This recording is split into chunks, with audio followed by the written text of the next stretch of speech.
forgot about these.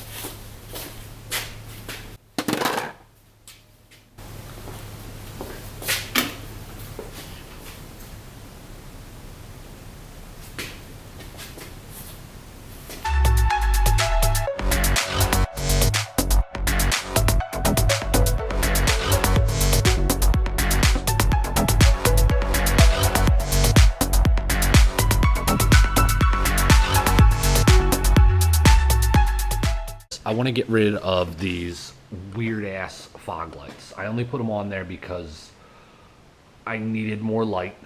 I didn't absolutely hate the squareness of it because of the squareness of everything else. I felt like it kind of worked, but I'm really only using these because they were free. I had them still in a package. I think I pulled them out of my grandfather's garage after he had passed away, and I told myself I'd use them on something someday.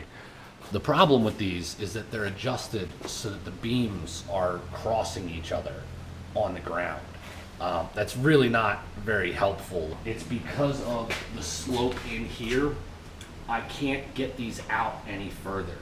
I've already actually elongated the holes for them. They just don't have that much adjustment. What I do have is these Hellas.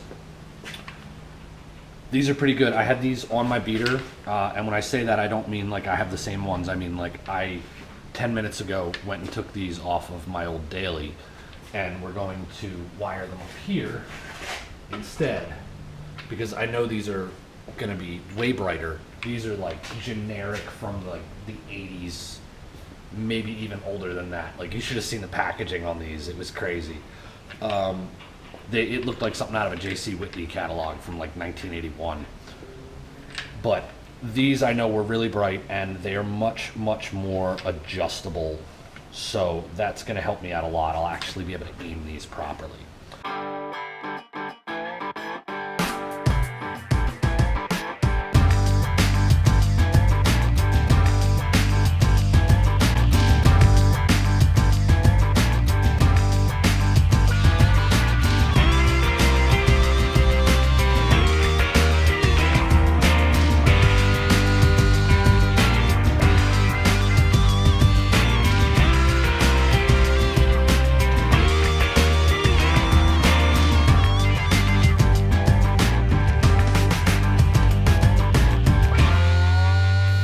I got those mounted up. I'm liking that a lot better. I do need to finish up the wiring on it.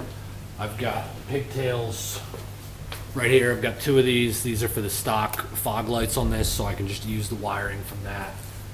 It won't be quite as bright as when I ran a larger gauge wire and had relays on the other car, but I'm trying to keep this simple. I need to get a grommet for the wire to go through here. Originally I had it just wrapped up pretty good with electrical tape, but I'd like to do it a little better this time. So I'm gonna see if I can get a grommet, and we're gonna solder these up. They do have to get soldered with it through the hole.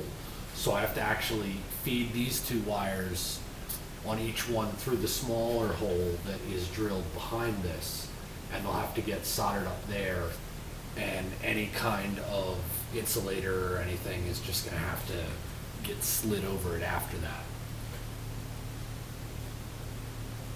The alternative would be that I drill a hole large enough for this to go through, and that's bigger than the hole they're mounted with. I mean, I don't want to do that. So this just means they sort of have to stay on there. I do also have, I forgot about these.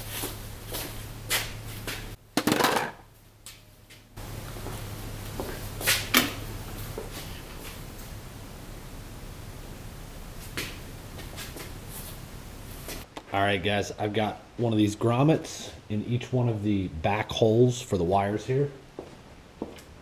I'm going to go ahead and pop the fog light back on with the cover.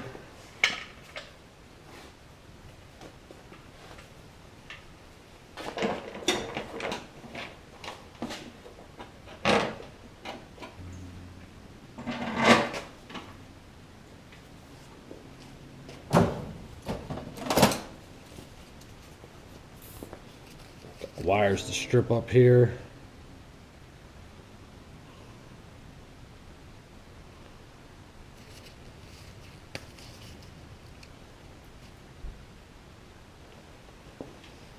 You guys haven't used one of these before, all you gotta do, twist the wire up a little bit, stick it in there, crimp the end with the appropriate size. What I'm gonna do here is I'm gonna get both of these pigtails to where they've got the crimps on them and ready.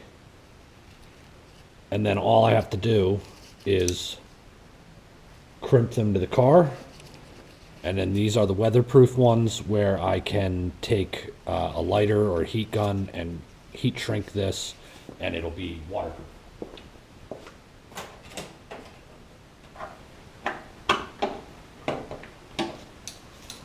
All right, give her a tug, she's good.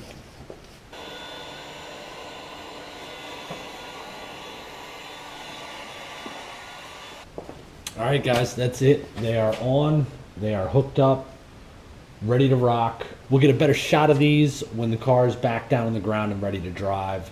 I've got quite a few other little things I'm doing while I'm waiting for the transmission fluid to see if that's gonna help my third to fourth grind.